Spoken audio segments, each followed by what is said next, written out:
Dorothy is 29 years old, standing in a dark bathroom outside Cleveland, Ohio. The year is 1957. The house is silent. Her children are asleep. Her husband has not stirred. The percolator has not started. But Dorothy's lipstick is already on. A Revlon red tube sits on the shelf beside a jar of cold cream and a handwritten schedule she knows by heart.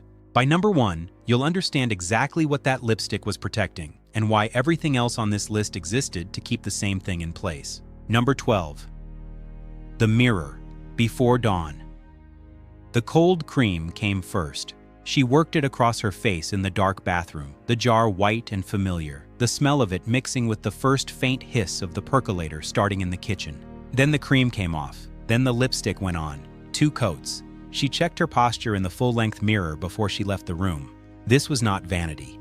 Constance Hart's Handbook of Beauty, published in 1955, laid out a specific morning sequence for housewives. Cold water on the wrists, 50 brush strokes through the hair, lipstick applied twice, posture checked before the family's day began. Anne Fogarty's How to Be a Well-Dressed Wife, published by Saks Fifth Avenue in 1959, offered a guiding principle that covered every hour of the day, including the earliest: dress for your husband, always, even before he woke. The phrase that enforced it was simple: if a woman stopped doing this, stopped rising early, stopped maintaining the face, people said she had let herself go. Not a beauty failure, a marital warning. The lipstick had a partner. Every morning before he woke, so did the girdle. Number 11. The foundation garment. She pulled it on over the cold bathroom tiles. The girdle, a full slip, stockings, shoes. Getting dressed in 1950s housekeeping guides meant getting dressed all the way down, before leaving the bedroom, before touching the stove, before waking the children. The snap of the garter clasp, the slight resistance of fabric that was not designed for comfort. It was designed to hold the body in the shape the decade required. She put it on at 5:15 in the morning. She would wear it until 10 at night. No one would see the structure beneath the house dress. That was the point. The result was supposed to look effortless. Only the stockings revealed any of the work underneath, and the stockings had rules of their own. Number 10. The stocking seam. Nylon stockings ran a seam up the back of each leg. Straight seams. Every morning, before the curtains were opened, Dorothy ran a finger up the back of her calf to check the line. The cool slide of nylon against the palm. The tiny tug to straighten. A crooked seam was not a fashion problem. It was a signal. It told the room she had not checked. In a decade when your visible presentation communicated your character, the back of your leg was also under review. The neighbor could see it. The in-law noticed. No one had to say anything. The seam told the story. She dressed herself. Then she dressed the house. Number 9. The company-ready home. Pinned to the inside of the kitchen cabinet, hidden from guests, was a handwritten schedule. Monday, wash. Tuesday, iron. Wednesday, bake. The list did not end. Dorothy's home was expected to be ready for unexpected visitors at any hour. Not mostly ready. Ready. America's Housekeeping Book, published through the 1940s and 1950s, detailed the standard: daily tasks, weekly rotations, seasonal deep cleans, the smell of vinegar and wax, the hum of the washing machine before 6 in the morning, the creak of the ironing board at 5:30 a.m. A 1,952 study by the General Electric Company found that working wives spent nearly as much time on housework as women who stayed home full-time. The standard did not soften when employment entered the picture. It waited. The house had to be ready. And so did the sound of it. Number 8. The noise rule. She heard the car in the driveway. She lowered the radio. She wiped her hands on the apron. She pushed a drawer shut. Advice columns of the period were consistent on this point. At the moment of the husband's return, the washer should be off, the vacuum silenced, the children quieted. The home was to be a haven of rest and order. He had just been with a lot of work-weary people. The job was to not add to that. She had not sat down since 5 a.m., the click of the radio dial, the sudden quiet. The rule did not say this in so many words, but widely circulated advice of the period made the meaning clear enough. His topics of conversation were more important than hers, and the moment of his arrival was not the time to mention what her day had held. She couldn't say much, but she could say it in the right voice. Number 7. The soft voice. Robert H. Loeb's She Manners, a teen girl's book of etiquette, published in 1959, gave this advice directly. Let him think he's king much of the time. He will love you for it. Mrs. Dale. Carnegie's widely circulated advice put it another way. Nagging is a devastating emotional disease. Dorothy had something to tell him. She did not tell him. Not yet. She waited. The pause before she spoke. The soft, low voice in a kitchen where the radio had just gone silent. Speaking too loudly, expressing a strong opinion, offering a complaint, these were described in etiquette columns of the era as unbecoming. The pleasantness was not a mood. It was a posture she had been holding since 5 a.m. The voice was managed, and sometimes so were the pills she needed to keep managing it. Number 6. The little yellow pill. Here is where the rules change.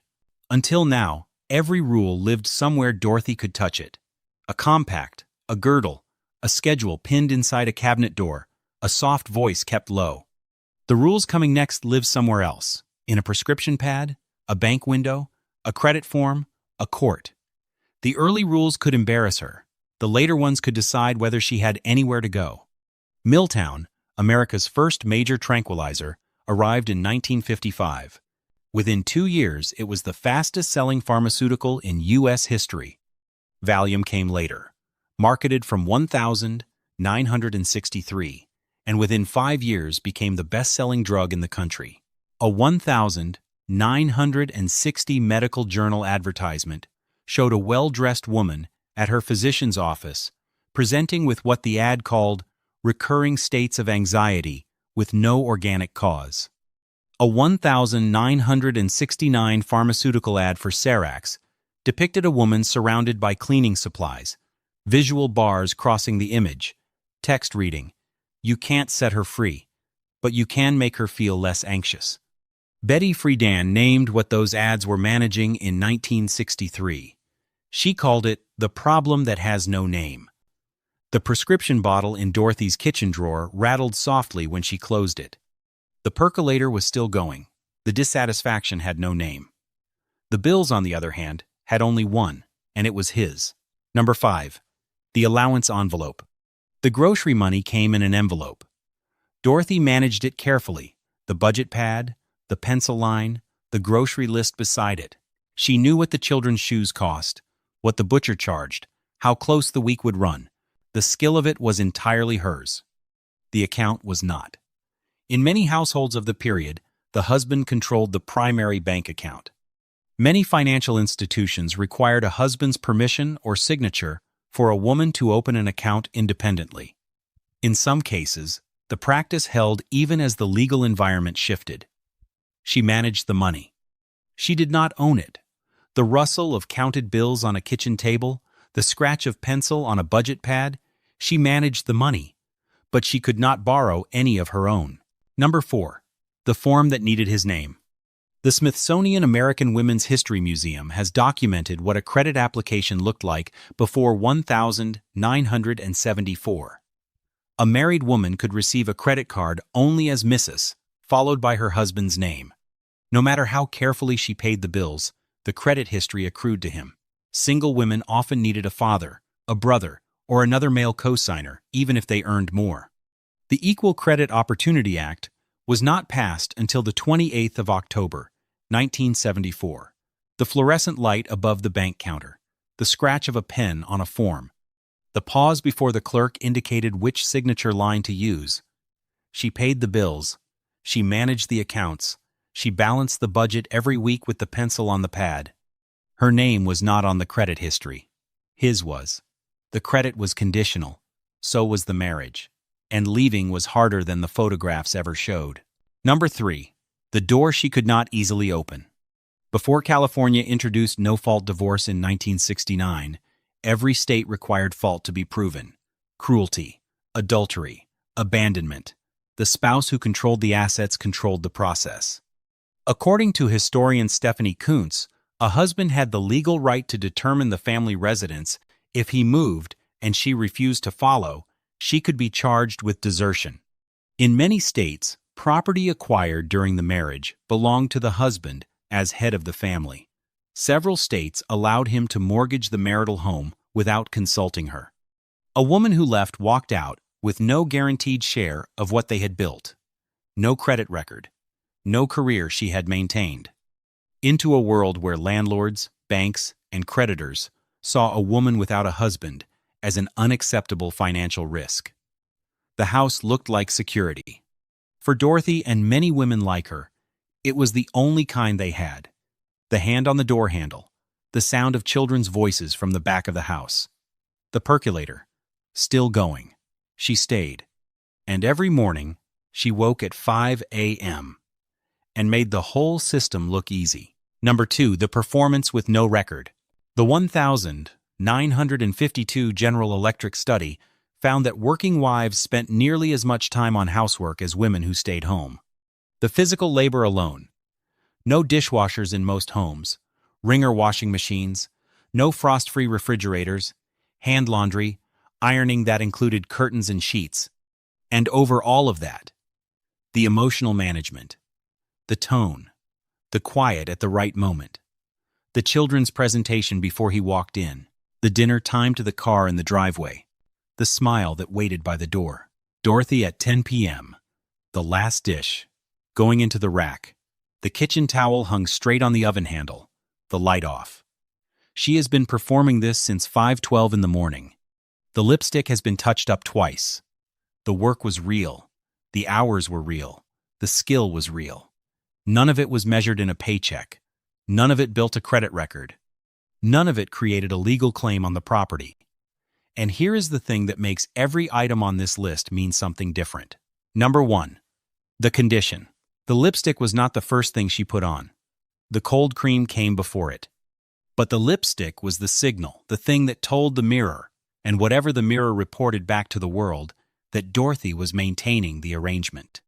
Not because she chose to in the way we mean the word choice now, because the arrangement was the structure beneath everything else. Her husband was her mortgage, her credit record, her legal address, her lease. In many states, her formal financial identity. She had no independent credit until 1974. She had no guaranteed share of the marital property in most states. She could not easily exit without proving fault in a court that gave him the assets and left her with no financial history of her own. The lipstick at 5 a.m. was protecting all of that. Every number on this list was protecting the same single thing, the continuation of the arrangement on which her entire legal and financial existence depended. The girdle, the stocking seam, the company-ready home, the silenced radio, the soft voice, the prescription bottle, the allowance envelope, the credit form. The door she could not easily open, the performance with no record, each one, a term in the same agreement, the lipstick tube, clicked shut, back on the bathroom shelf, where it would be tomorrow morning. And the morning after that, not decoration, the rent. Dorothy's kitchen is quiet now. The percolator has stopped. The lipstick tube sits on the shelf, exactly where she left it at 5 a.m. At the start of this list, it looked like a personal habit, a choice she made for herself in the dark. Now you know what it was holding up. There were no written rules for most of this. That is what made them hardest to question. If someone in your life woke before everyone else to perform a world that never fully counted her work, leave her name below. Subscribe and follow us to the next hidden rule.